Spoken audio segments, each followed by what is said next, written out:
Hi, Dr. Gary Hoffman with Los Angeles Colon and Rectal Surgical Associates in Beverly Hills, California. I'm a surgeon and I also operate at Cedars-Sinai Medical Center in Los Angeles. I want to talk to you about something that's important and misunderstood. The genetics of colon cancer and the hereditary transmission of colon cancer and rectal cancer for that matter.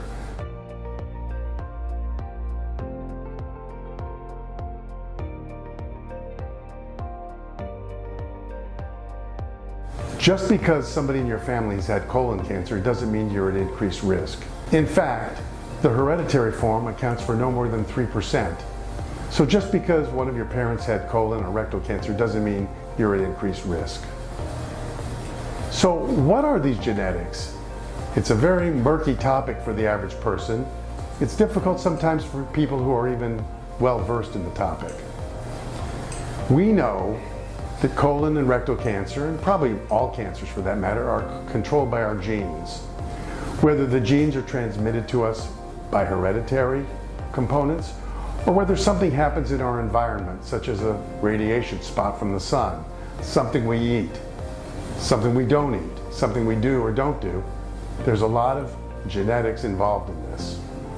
But specifically for colon and rectal cancer, the genetics are very straightforward, as best we understand them anyway.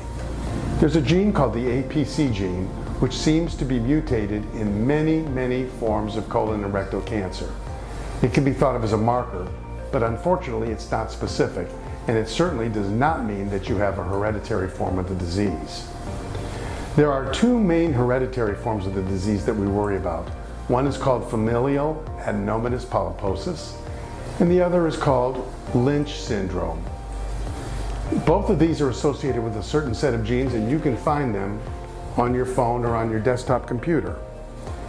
And the genes associated with Lynch syndrome are many, but the three most common that you can find are MSH2, MSH6, and MLH1. These are on your chromosomes. What does that mean for you? Well, you can be tested. We can find out if one of your relatives has this form of the disease, and they do. You can be tested, and you can find out whether you are at risk, because if you're not, your need to start testing for colon cancer is at age 45, just like everybody else. But suppose you're one of the people whose family does have a hereditary form of the disease, you can get tested earlier, maybe 10 years earlier than you would have been, or 10 years earlier than your relative who had the colon cancer. So if somebody who is, let's say your parent had it at age 35, you could start at age 25, and it will continue throughout your life. And we've talked about the ways of screening for colon cancer, but the most ubiquitous obviously is a colonoscopy. What about familial adenomatous polyposis? What is that? That's a different form of the cancer, and that occurs in people who have hundreds, if not thousands, of polyps in the rectum and colon. And this is definitely hereditary. And these people, whether you could find out who in your family had it before you or not, are at extremely, almost 100% risk for developing colon or rectal cancer. The diagnosis of this is almost easy when you have a colonoscopy. If you have a polyp and you're the average person, maybe there are 2, 3, 4 polyps.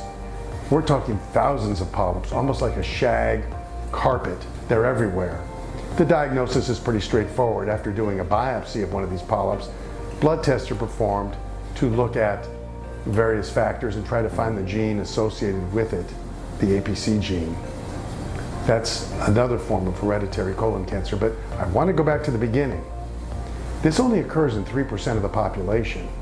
Remember, there are about 150,000 new cases of colon cancer a year, and 50,000 people die of colon cancer per year.